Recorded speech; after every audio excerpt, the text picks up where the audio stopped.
Hi everybody! Maayong adlaw. For today's video, we are making another a day in a life of a BPO employee working from home. Nagsugod ko sa pagpanghipo sa akong higdaanan. Then after manghipo sa akong higdaanan, akong gisilhigan ang salog para limpyo na nidaan diri ang taas before ko mo proceed sa ubos. After na ko panglimpyo sa taas, ni proceed na po ko diri og panilhig sa ubos. And diri sa ubos, this is the most challenging part kay there are a lot of kanang balahibo sa akong mga fur babies nga dapat akong silhigan, and I need to kanang duda panilhig before ko magpakaonan ni nila kay para ang kanilang balhibo dili manglupad og mangadto sa ilang pagkaon. Challenging siya because naa sa diri ako mga fur baby gadula at the same time. So kinahanglan ko og patience and kanang kugi sa pagpanglimpyo kay makatapol ba ning manglimpyo tanga na ay mag-ali-ali, pero that's life. This is my choice. So kinahanglan ako ni panindigan. At this point pahuman ako og limpyo diri sa may sulod sa balay. Actually diri na ako sa balkon, but after ani napakolimpyuhanan diha sa gawas, and before ko mo proceed diha sa gawas, ako saning limpyuhan ilahang tubig kay nangabutangan na naog balahibo nila sa time nga nanilhig ko nang lupad na dito ang uban. So kinahanglan ako na limpyuhan kay luoy sad kayo og mag-inom sila na ilang balahibo. Imagine na ikaw mo inom og tubig kanay balahibo ang kanang tubig kung ganahan baka mo inom. Next kay ni gawas ko kay ako ang ihalay ang ilahang mga higdaanan at the same time akong pagpagan kay daghan kayo nagnamilit nga balahibo diha. As you can see, ako ang gipangdala ang ilang higdaanan kay ako ang pagpagan, akong gipagpagan actually, og ako ang ihalay. Kinahanglan siya pagpagan para nga wala ang mga balahibo nga namilit. Dayon akong ihalay para ipalid sa hangin ang mga remaining nga balahibo. As you can see, ako sad nag-shower na sa ilang balahibo. Human ako og panghalay, nipusid na po ko sa pagpanglimpyo diri sa may gawas na area. Akong hipuso na ilang mga gold diha. Mao gini ang pinaka-importante na akong routine kada buntag. Kinahanglan ako nilimpyuhan diri nga area kay para dili manimaho kay mao man gud ni ang ilang mini playground / CR. So kung daghan na siya mga gold diha, dili gina sila mogamit sa daanan, di pud sila magdula diha. And samot na ni si Sky, kung naanay mga gold diha, dili na siya mo gamit gid ana diha, mapugos sa gina siya gamit diha bisan pag walay gold. Kung dili siya makagawa samot na sa ting ulan nga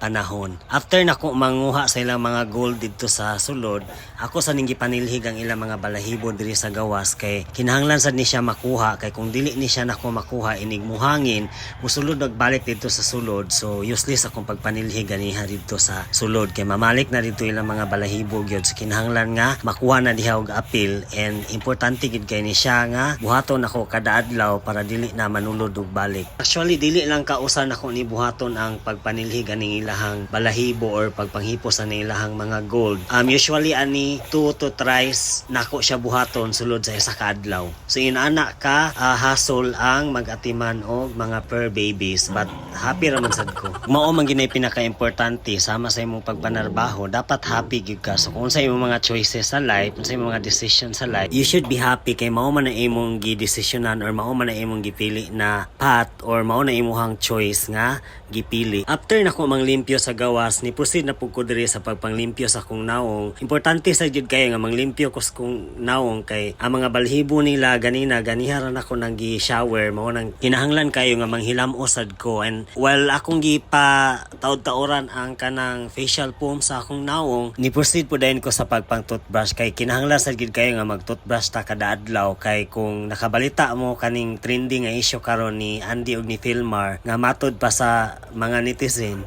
giilisan na daw si Andy og walay pang pantutbrush. So inana gid kahar sa mga tawo sa social media. Ug sa akong point of view, din ako mag-apil-apil na kay daghan kog problema nga giatubang and kaysa manghilabot pa sa kinabuhi sa ubang tawo. Of course naman tay freedom nga muhatag og komento samot na sa kaning mga issue diha sa social media kay they are public figures man, subject kina sila sa mga komento o criticism gikan sa ubang tawo. Pero mas maayo nga unahon na to atong kaugalingon kay daghan sad tag dapat atimanon sa tong kaugalingon before ta manghilabot sa kinabuhi sa uban or mamantay sa kinabuhi sa uban. So balik sa atong a day in a life kay murag nalahi naman ang topic ani.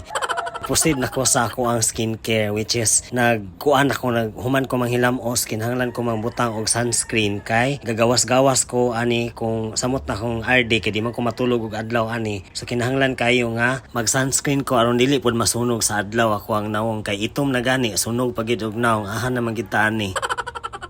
Bitaw, kidding aside, sa panahon karon nga grabe na kainit ang panahon, importante gid daw kayo nga ga sunscreen ka bisan ganig na daw ka sa sulod sa balay kay para maprotektahan imuhang panit against UV rays nga mao daw makapatigulang og dali sa tuwa. Unya kay di man sad gyud ikalimod nga gores na gid ta diring dapita, kinahanglan gid ta nga mag-atiman sa tong pamanit kay para pod mabinat-binat po gamay ang ato ang naong compared sa tong edad. So kato ra siya guys, importante gid kayo nga mag sunscreen ka kay matod pa sa mga expert okay ra og dili ra kayo taui sa atong skincare as long as ang pinaka-importante nga skincare kaning pagbutang og sunscreen is atong mabuhat para natay protection against UV rays. After nako magnusnos akong naong, ninaog na pud ko kay mag-prepare ko og pagkaon sa mga fur babies. And as per usual, mura sad ni sila gibiyaan og pila ka adlaw kay maghulat dayon diri sa ubos. Samot ni si Olivia nga magsigig sa kasaka and kinahanglan na gina siya nga inaog na ko na kay di na siya kabalo mo naog. Ingon ana gina sila kaklingi. Makahapi ra pud baya pero usahay anuying siya kay kanang naalang gani kay gikuha nga kadyot dito sa taas. Pag naog nimo dili ka kaditso-ditso kay nagatang na sa diya sa hagdanan. Pinakauna na akong gibuhat inig magandam kog pagkaon kay kuang gi-plaster una ang ilahang mga pakananan para inig butang nako sa ilang dog food ug sudan. Diri-diretso na dili ko maglisod. Kinahanglan ako na ipamplaster dani ako po na isunod-sunod pindi sa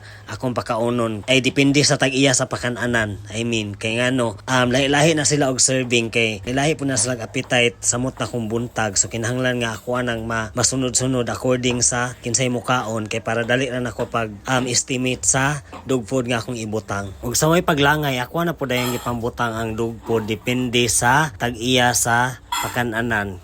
Kaya ako ginang gina-estimate kung pila ra akong ibutang para dili masayang ang dog food. Pero naagihapoy times nga di gyapon na mahurot nga masayang gihapon nila. Pero at least gamay na lang. After sad nako magbutang sa mga dog food, ako na dayang isunod ang pagbutang og sabaw sa ilahang mga pakananan kay naanad maguni sila nga basa ang ilahang dog food. Di kay ni sila mukaon kung uga ang ilang dog food. Mo nang first akong buhaton is akong pambutangan og sabaw ang ilang mga pakananan. Then after nako magbutang og sabaw, ako ana siyang i-mix kay para mapantay ang kabasa sa dog food. And after nako mix sa kanang ilahang dog food ug sabaw nga mabalanse na gyud ang kanang kabason, mag-start na pud ko butang ana og kanang karne like kung for example ang ilang sudan kay chicken, so maghimay-himay na pud kog chicken ana or kung atay maghimay kog atay nga isagol silang pagkaon para ganahan sila mukaon. Kay sa ko pang gikaingon sa akong mga previous video, dili ni sila mangaon og walay sudan kay naanad lagi ni sila og kaon nga nay sudan tungod kay na-introduce sa ilaha ang kanang table food. Actually na-introduce kay Sky o kay Snow, pero lain man sad og si Snow ra og si Sky ang naisudan niya, kaning tulo wala. Pag human akong andam which is sakto na sad ang iyang kabugnawon, ako na dayang gipang serve sa ilaha. And as per usual basta buntag magpatawag o magpa-serve gid ni sila kay lagi kay ni sila ganahan mangaon og buntag. Pero ako lang ginatagaan kay pagkagabi naman ako ni utruhon og pakaon, inig mata na ko gikan ko matulog. So kinahanglan nga makakaon gini sila buntag. Well, gakaon ako mga fur babies, nag-andam na pud ko sa ako ang pamahaw which is mga pira ko dayon mag-slice bread ko. So ako ra nang gi-prepare ang slice bread na akong butangan og palaman kay usa ni sa mga adlaw nga di na ko feel magluto og pamahaw. Kay kung magluto pa magugog pamahaw, mo take pa na siya og so much time. Unya after ben ako iandam niya akong pamahaw, ako pa nang hipuson ang mga pakananan sa akong mga fur babies, ako pa nang panghugasan, dahil naiha ko mukaon sa akong pamahaw. After nako malimpyuhan ang mga pakananan sa akong mga fur babies, nisaka na po ko diri sa taas. Diri ko sa taas magkaon usually, kay dili ko ganahan dito sa ubos, kay maluoy lagi kog tanawan ni nila kay usaan ni nila kani si Hachi, ganahan ni siya bread. Unya, dili ba maayo na sila nga pasubrahan og pakaon og bread or pakanon og pan kay wata kahibawog na ay sagol dito nga bawal sa ilahan niya. Luoy ba kay gnaong kung dito ka sa ubos kay lain kay gakaon-kaon kay nagahangad sa imuha. So mao nang diri ko sa taas usually gakaon kay aron dili sila makita nga nagkaon ko or di po nako makita ilahang naw nga maghangad-hangad sa kuha while gakaon. Kana ilang mga mata magtan-aw sa imuha, gahangad sa imuha while gakaon ka. Luoy kay tanawon nga makakonsensya na bisag dili unta nimo dapat hungitan, mahungitan na lang nimo kay kanang makonsensya ka nya naaman ni palaman ako ang bread. So dili ko sure kung kanang pwede ni silahan na mo nang diri ko sa taas nagkaon para likay na lang ko problema. Well, nagkaon po dahil ko, ako pong nahunaan ako mga kautangan nga ang uban hapit na maimpas. So unta, maimpas na gini ako mga utang kay makatagam. Kapoy man kay bayad kung mangutang ka mo, nagiingon nga, sige pangutang pa. Lisod gid kay ang panahon karon kay mahal kay ang palitunon and kanang kung mangutang ka, makadugang pa na sa imong problema. Although, wa man pud ko niabot sa point nga wa ko kabayad sa utang and still grateful gihapon ko kay na ako'y trabaho, makabayad ko sa akong utang, makapalit ko sa akong needs, makapalit ko sa needs sa akong mga fur babies, which is ang ubang tao gid ron kay galisod gid sila maayo kay kanang sa kalisod sa panahon mo na kamo kung naamoy trabaho karon mo ingon mo gipangkapoy mo ayaw gid taon mo pag kapoy-kapoy kung wa mo'y laing kanang source of income kay maura na makatabang ninyo pero kung daghan mo kwarta aw panghawa mo sa inyong trabaho kay kanang daghag nangita ana kay kanang inyong trabaho nga inyong gireklamo karon pwede sa nga pangandoy sa mga tao nga walay trabaho. Of course given ginanga natay mga struggle natay mga challenges in life but dili ra bagid mo adjust ang atong mga bills ug unsa pa na diha atong mga bayronon sa ato ang magipang bati. So mo nang giingon nga laban na gyud sa kinabuhi bisan og watay kalaban. Og maura da ito for today's video. Thank you so much sa inyong pagtan-aw. Bye everybody.